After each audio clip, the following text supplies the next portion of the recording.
할렐루야, 주님의 이름으로 환영합니다. 7월이 열렸습니다. 지난주에 장마도 많이 져서 그렇지만 장마와 더불어 폭염이 시작되고 있습니다. 이제 다다음 주쯤 되면 본격적으로 휴가철을 맞이할 텐데요. 강릉에도 많은 분들이 올 것입니다. 내려오시는 분들마다 평안하게 또 힐링을 얻고 가는 그런 휴가 기간이 되기를 소망합니다. 또 이 시간에 유튜브로 들어와서 예배드리는 우리 성도님들, 춘천, 안산, 서울, 멀리 제주도, 또 평택에서 예배드리는 우리 귀한 교우님들에게도 주님의 은혜와 은총이 함께 하시기를 축복합니다. 또 이 자리에서 현장에서 예배드리는 여러분들도 축복합니다. 반갑습니다. 또 우리 신민승 형제님이시죠?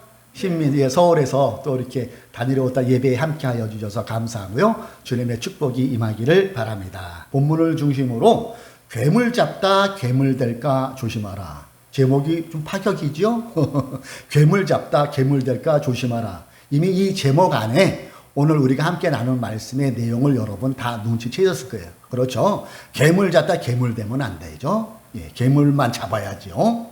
자, 다음에 소개하는 이 단체는 청년들이 중심이 된 개신교 개혁단체로 지금도 여전히 활동을 활발하게 하고 있습니다. 당시 단체의 대표는 학벌도 좋고 교계에서뿐만 아니라 일반 사회에서도 제법知명도가 있는 그런 지도자였어요. 특별히 청년들을 대상으로 하는 그의 강연은 듣는 이에게 맞아 고개를 끄덕끄덕게 하려는 개혁적인 내용들이었고 개신교 청년들이 그를 많이 팔로우하기도 했습니다. 그러던 중 어느 때부턴가 그분의 모습이 안 보이더니 그가 그만 불륜에 연루되어 대표직을 사임했다는 소식을 SNS를 통해서 볼 수가 있었습니다. 그때 SNS를 기사를 읽은 저로서는 다소 충격이었던 기억이 나요. 아니 이분마저 이분은 그럴 분이 아닌데 지금도 그 생각을 했던 게 똑똑히 기억이 납니다. 이와 유사한 일들이 종교계 뿐이겠습니까? 그렇지 않아요. 연예계에도 문화계에도 정치계에도 심심찮게 벌어져 뉴스를 보는 사람들의 이맛살과 충격을 주는 일이 지금도 일어나고 있다는 겁니다. 소위 지도층의 성 문제를 신랄하게 비판하던 어느 유명 인사는 알고 보니까 그렇게 비판하는데 본인 또한 성 문제에 연루되어서 곤욕을 치르는 것을 또 보게 됩니다. 횡령을 비판하는 사람은 돈 문제에 그 사람조차도 연루되기도 하고 입에 개거품을 물면서 갑질을 막 비판했지만 나중에 보면은 이런 유튜버들 중에는 자신이 운영하는 회사에서 갑질 폭력으로 물의를 일으키는 일도 우리는 보게 됩니다. 그래도 개혁을 표방하던 그들이었는데 상대를 비판하던 그 비판의 손끝이 언제부턴가 자신을 향하고 있다는 것을 이런 어처구니없는 일들이 향하고 있다는 것이죠. 여러분 이런 현상을 한마디로 표현하면은 오늘 본문의 제목처럼 괴물 잡다가 괴물 되었군 이렇게 표현할 수 있을 것 같아요. 또 연세 드신 노인을 젊은 층들 또 그보다 약간 다른 중년들은 꼰대라고 욕을 해요. 그런데 정작 본인도 꼰대가 되는 것 또한 같은 맥락에 속할 부분일 것입니다. 그래요? 오늘 본문을 읽어내려가면서 저는 개인적으로 든 생각은 이거예요. 나는 괴물 목사 되지 말아야지. 꼰대라는 소리는 듣지 말아야지.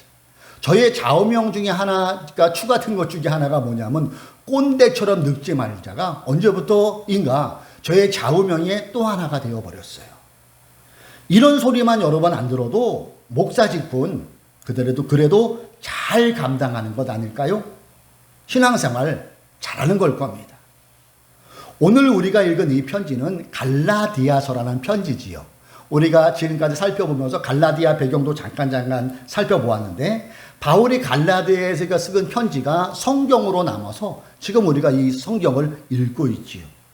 그리고 이 갈라디아 공동체에는 다양한 사람들이 모여 살고 있었어요. 다양한 사람이라는 것 별의별 일도 다 일어날 수 있다는 가능성이 있다는 거지요. 갈라디아에는 4개의 교회가 구성되어 있었는데 그 구성원을 이룬 사람들의 대부분은 노예였어요. 신분이 자유롭지가 않았겠죠.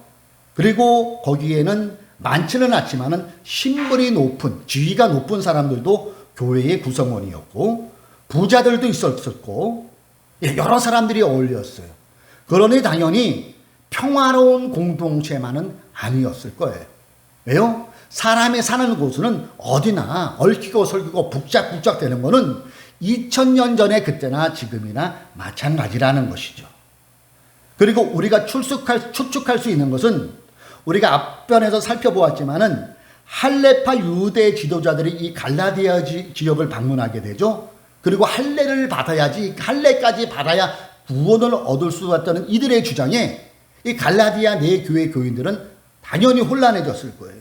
그래서 일부에서는 어쩐지 싱거워. 저 할례파 유다 지도자처럼 우리 할례도 받아야 돼. 할례라는 것은 참고로 우리가 일반적으로 포경수술 그렇게 생각하시면 될 것 같아요. 이스라엘의 선민의식을 하기 위해서 난 지 8일 정도 만에 그 생식기포피를 딱 자르는 포경술과 흡사한 그런 행위를 함으로 선민이라는 것을 구별했지요. 이 할례파 유대 지도자들은 이렇게 주장을 한 거예요. 너희들이 예수를 믿지 복유에 더하기 할례를 받아야 되는데도 그래야 완전한 구원을 이루는 거야? 이렇게 주장을 하고 그 전에 약 2년 전에 사도 바울이 이들에게 복음을 전할 때는 그렇게 전하지 않았죠. 오직 예수를 믿으면 구원을 받는다는 이 복음을 전했는데 이 사이에서 갈라디아 교인들이 헷갈렸던 거예요. 혼란 옵니다. 한쪽에서는 할례를 주장하는 측에 또 이 다른 한쪽에서는 바울을 주장하는 그런 혼란이 있었어요. 예. 그러면은 혼란 속에서 나타나는 현상은 뭘까요? 그때나 지금이나 똑같으죠. 이런 반응과 현상들 속에서는 갑질적 언행, 갑질의 행태가 나타났을 때고요. 꼰대적인 말과 행동이 표출되어서 상처를 주기도 하고 상처를 받는 일이 2000년 전 그 갈라디아 지역 교회에도 동일하게 있었다는 것을 우리는 얼마든지 추측해 볼 수가 있습니다. 이 세월이 2000년이지만은 세월만 흘러갔을 뿐이지 인간이 가진 희노애락은 그때나 지금이나 동일합니다. 다만 상황과 환경만 달라졌을 뿐이지 사람과 사람이 비덕겨 살아가는 이 사회는 괴물 잡다가 괴물 되어가는 사람들은 그때도 존재했고 지금도 존재하고 있다는 것이죠. 그래요. 어느 공동체건 사람 사는 사회생활은 상처를 주고 상처를 받고 또 누군가에게는 상처를 주는 그 사람이 괴물 같은 존재가 되어진다는 것이지요.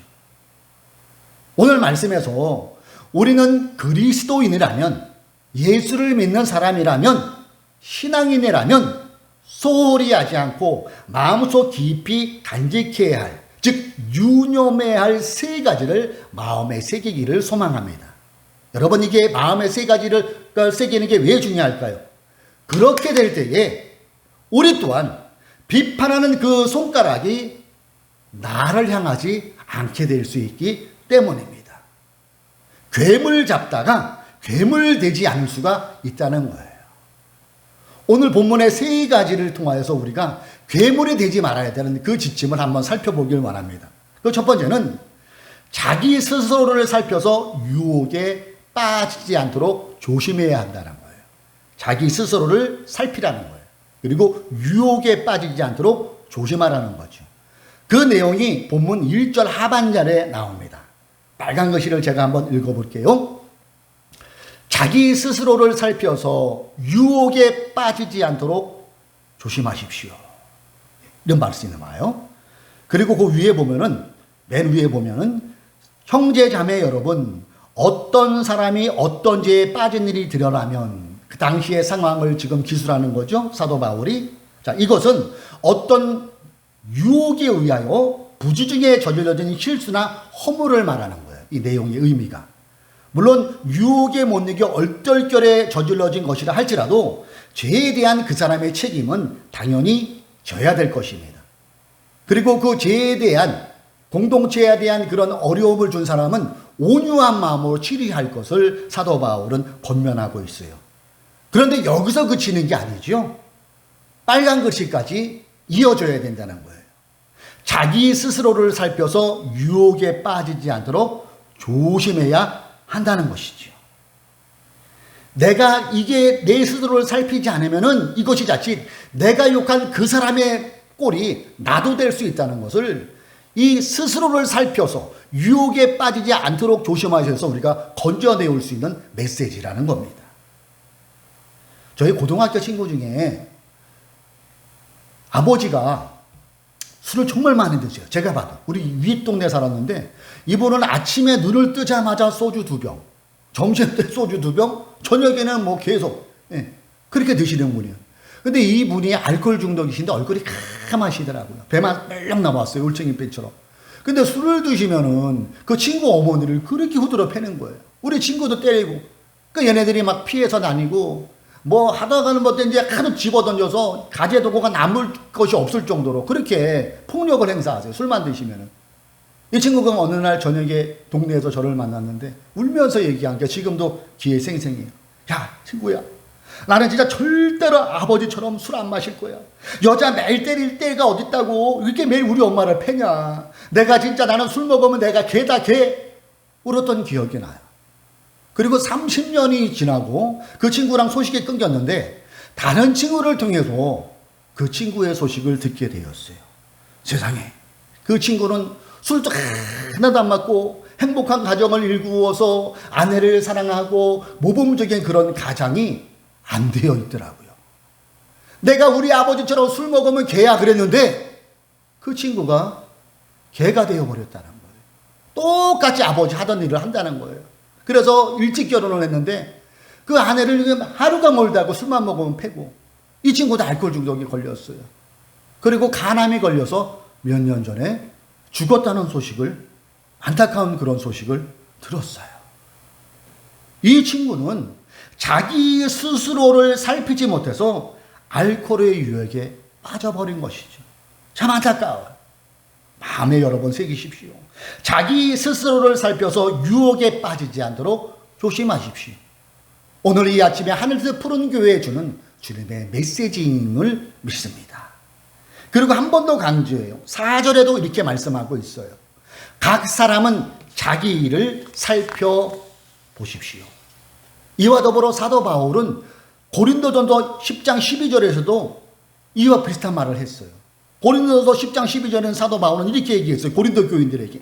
그런즉 선줄로 생각하는 자는 넘어질까 조심하라. 똑같은 맥락의 말씀 아닙니까?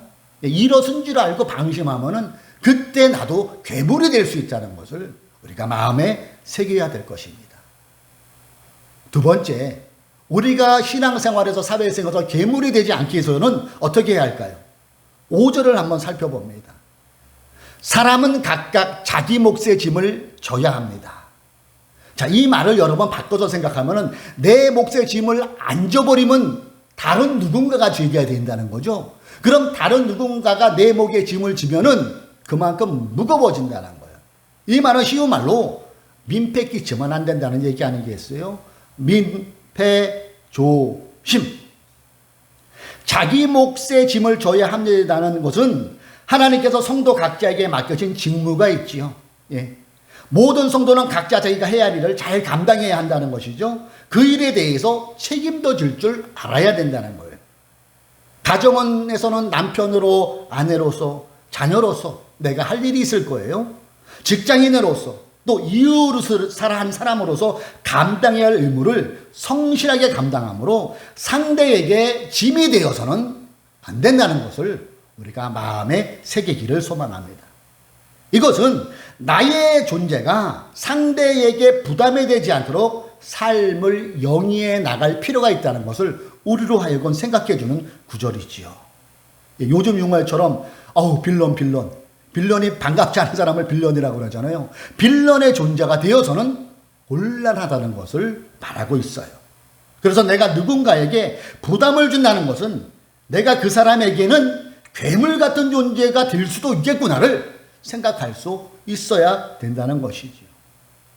우리 민승이 형제는 저의 과거를 모르지만 잠깐 제 과거를 소개한다면은 저는 지금도 일하는 목사지만은 대리운전을 오래 했어요. 예, 대리운전을 오래 했는데 별의별 사람을 다 만나고 얼추 한 2만 명은 넘게 만난 것 같아요. 하루에 한 15명 정도 만났는데 그 중에 제가 이 말씀을 준비해서 생각나는 분이 한 분 있었어요. 단골 손님인데 붕 차를 먹고 가는데 전화가 오더라고요. 전화 받은 엄마한테 전화 왔어요. 뭐 엄마랑 막 얘기해더니 전화 마준한테 탁 전화를 끊더니 머리를 막 뒤어잡는 건데 옆자리에 있는데 그러면서 저 얘기하는 말 목사님 우리 아버지가 또 차를 몰고 가시다가 논두렁에 차를 쳐박았어요. 예?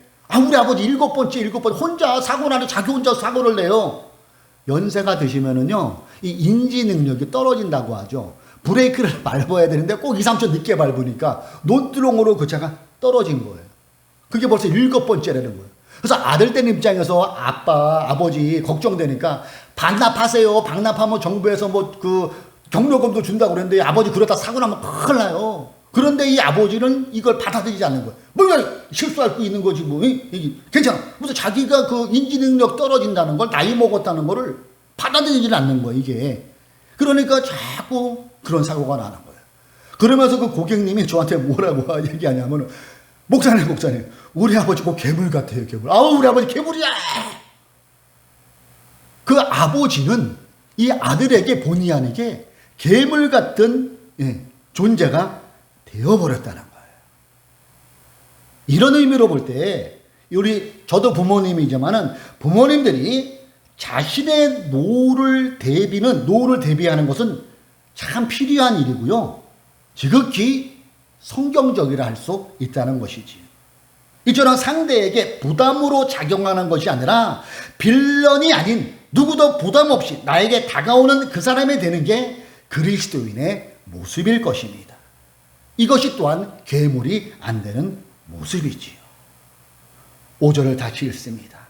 사람은 각각 자기의 몫의 짐을 져야 합니다. 이 시간 마음에 새기는 저와 여러분 되기를 소망합니다. 그래요? 민폐는 괴물로 가는 길임을 마음에 새깁시다. 한 가지 더 생각해 봅니다. 우리 7절과 8절을 한번 읽어볼게요. 우리가 괴물이 되지 않는, 괴물의 존재가 되지 않는 것을 오늘 살피고 있는데요. 7절, 8절에 하나가 더 메시지가 있더라고요. 자기를 속이지 마십시오. 하나님은 조롱을 받으실 분이 아니십니다. 사람은 무엇을 심든지 심은 대로 거둘 것입니다. 그러면서 8절에 부가 설명을 하고 있는 거예요. 심는 게 무엇인가? 8절. 자기 육체에서 썩을 것을 거두고 성령에다 심는 사람은 성령에게서 영생을 거둘 것입니다. 여러분 스스로에게 한번 물어보세요. 그냥 어느 목사님이 SNS에 벌써 옥수수가 익었다고 옥수수 사과라고 SNS에 올렸더라고요. 이분은 3월이나 4월에 옥수수를 심었기 때문에 지금 옥수수를 거두고 있는 거예요. 옥수수 심은데 콩이 날까요? 그렇지 않지요. 심은 대로 거두는 것은 지극히 자연의 법칙이면 물론이거니와 하나님의 법칙이기도 합니다. 여기 말씀 속에서 자기 육체에다 심는 사람은 육체에서 썩을 것을 거두고, 이 말의 의미는 타락한 육체의 본성을 따라 규모 없이 막 내 정욕대로 살아간다면은 육체적 부패와 도덕적 타락을 초래하게 되며 초래하게 된다는 것을 말하고 있어요. 영적인 성품들, 하나님의 성품은 남아있지 않다는 거예요. 반대로 성령에다 심는 사람은 영생을 거둔다고 하고 있어요. 즉 자기의 삶을 하나님께 맡기고 성령님께 맡기고 성령의 열매를 거두기 위하여 성령의 인도하심을 따라 살아가는 것을 의미하고 있어요. 그래요? 예수를 믿는 우리들은 자기 육체에다 썩을 것을 심어서는 안 될 것입니다. 언제나 나의 삶이 하나님을 향하고 언제나 그분의 뜻대로 살아가면 그 위해 기도하고 말씀에 순종하는 삶을 살아갈 때 저와 여러분은 괴물 같은 존재가 아닌 이웃에게 유익을 주며 그리스도의 향기를 발할 수 있는 삶을 살아갈 수 있다는 것 아니겠어요? 하루가 멀게 TV 뉴스나 SNS에서 사회 지도 인사들의 그 차마 입에 올리기 어려운 추악한 일들을 우리는 보고 있는 것 같아요.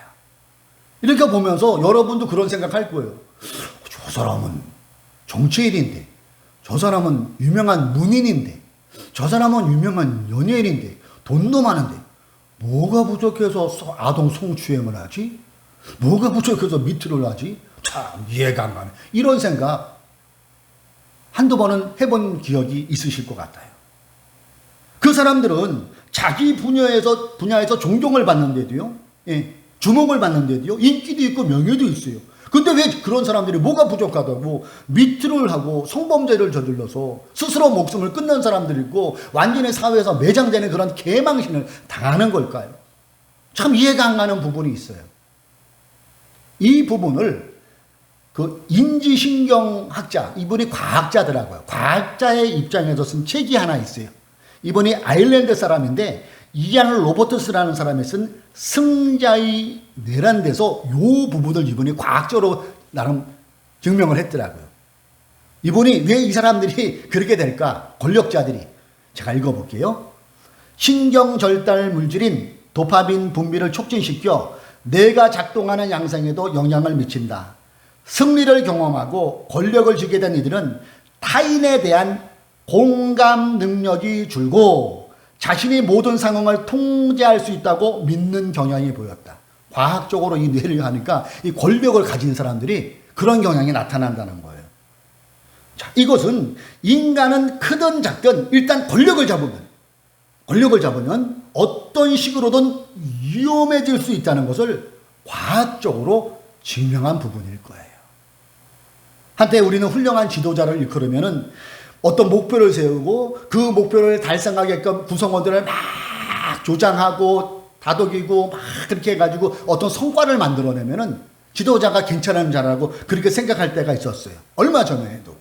그러나 이제 그런 리더는 존경받지 못해요. 그런 시대가 이미 되어버렸어요. 몇 년 전부터 쏟아진 이 갑질 논란 밑으로 보면 이제는 오히려 누구에게 얼마만큼 권력을 부여해야 될까라는 고민을 하기 시작하게 됐어요. 어떻게 감시할 것인가에 대한 논의가 이미 시작되고 있는 사회 분위기인 것 같아요. 여러분, 아브라함 링컨 잘 아실 거예요. 이분도 이와 비슷한 말을 남겼어요. 모든 사람이 역경을 견뎌낼 수 있지만, 역경은 견뎌낼 수 있대요. 어려운 거. 그 밑에 보세요. 당신이 누군가의 인격을 시험해보고 싶다면 그에게 권력을 맡겨버려요. 그 권력에서 그 사람의 인품이 드러난다는 것이죠.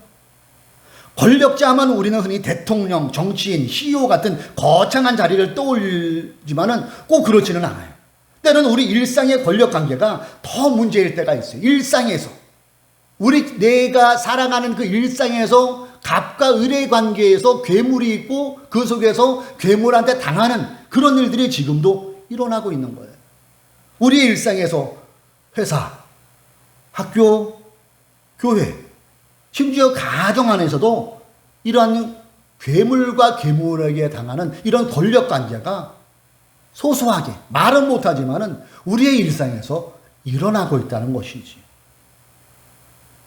왜 학교에는 이상한 선생이 많은가? 이게 책 제목이에요. 왜 학교에는 이상한 선생이 많은가? 여러분, 선생님들이 아동 화장실에서 몰래 동영상 찍는 거, 그런 거 뉴스에 나오잖아요. 어린이집에서 어린이를 돌보는 선생님이 애들 막 후드려 패고 학대하는 거, 그렇게 나오잖아요. 이 관점에서 이분이 쓴 건데 11년차 현역 초등학교 교사예요. 이 김현희라는 분이. 근데 그분이 표현하는 게 교실 안에서 교세가 가진 영향력이 막강하다는 거예요.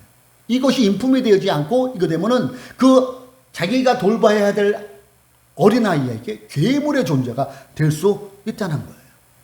그의 책 소개글이에요. 이게 그의 책 소개글. 한번 들어보세요. 괴물이라는 것을 머리에 두고 한번 들어보세요.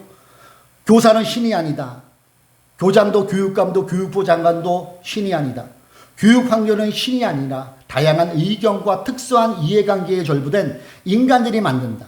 그러므로 교사의 권위, 교육, 시스템에 대한 복종을 강요하고 인간이 만든 환경의 부산물에 불과한 것을 절대적 기준인 양 휘둘러서는 안 된다. 많은 사람이 증언하듯 성스러운 장막을 두르고 있던 교실은 그 어떤 곳보다 폭력이 난무하는 장소였다. 난무하던 폭력의 많은 부분이 눈에 보이지 않는 방식으로 전환되어 재생산되고 있다. 누구 조언하고 있는지 모를 성스러운 장막 따위는 이제 걷어내버리자. 교실에 필요한 건 신의 장막이 아니라 인간들 사이의 신뢰다. 고개가 여러 번 끄덕끄덕거려지지 않나요?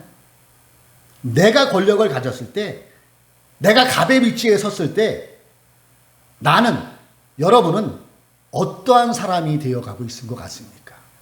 이 질문을 내 스스로에게 한번 해보시기 바랍니다. 성착취와 갑질, 꼰대질은 유명 인사들의 전유물이 결코 아닙니다. 우리가 일상을 살아가면서 크든 작든 내가 가진 힘의 실체를 제대로 의식하지 못하고 권력의 남용과 일탈 가능성을 경계하지 않는 순간 내가 손가락질한 그 손가락이 나에게도 향할 수 있다는 것을 명심하시기 바랍니다. 타인 역시, 이웃 역시 나만큼 소중한 존재이며 나와 다르지만 인간으로서 그가 나에게 지켜야 할 예의가 있음을 우리는 잊어서는 안 돼요. 이렇게 될 때에 우리가 사는 사회가 아무런 것이 더욱더 밝아질 수가 있고 그 속에서 하나님이 이끌어 가시는 그 작은 하나님의 나라를 우리는 미리 경험할 수 있게 될 것입니다. 오늘 말씀을 기억하십시다. 우리는 넘어질 수 있는 연약한 존재예요. 피조물입니다. 만들어진 인간이에요. 하나님에 의해서. 그래서 우리도 언제든지 넘어질 수 있어요. 나도 모르는 사이에 괴물이 되어갈 수 있어요. 우리의 일생에서. 그렇지 않기 위해서 오늘 주신 말씀 3가지. 내 스스로를 살펴서 유혹에 빠지지 않도록 늘 조심하고 또 조심하십시오. 제가 예배를 마치고 나갈 때 우리 재직들에게 늘 얘기해요. 제가 먼저 나갈 때는 나간 다음에 불이 잘 꺼졌나, 선풍기는 잘 꺼졌나, 전원은 잘 꺼졌나 살펴라. 그러면 그 가능성이 덜하다. 잊어버리는 이게 시스템 그런 게 그래도 하나씩 놓치거든요. 맞아요.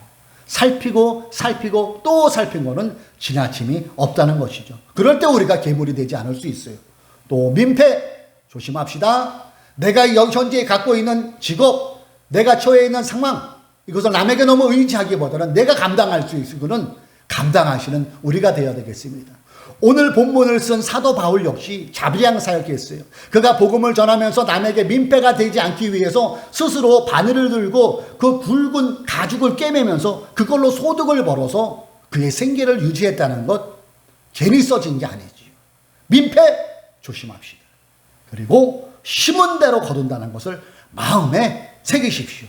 지금부터 여러분, 앞으로도 그랬지만은 앞으로도 계속 주님의 마음을 가지고 사랑을 심고 온유를 심고 나눔을 심고 그것이 때가 이르면은 거두는 은혜 또한 임하게 될 것입니다. 누군가에게 괴물이 아니라 친근한 이웃, 동료 그 안에서 예수의 향기를 마음껏 풍겨낼 수 있는 우리 하늘뜻 푸른 교회의 모든 성도님이 되시기를 주님의 이름으로 축원합니다. 그럴 때에 하늘의 뜻이 이 땅에도 이루어지는 은혜를 우리가 맛보며 또 이웃들이 맛보며 그 속에서 하나님은 영광 받으실 것입니다. 기도하겠습니다.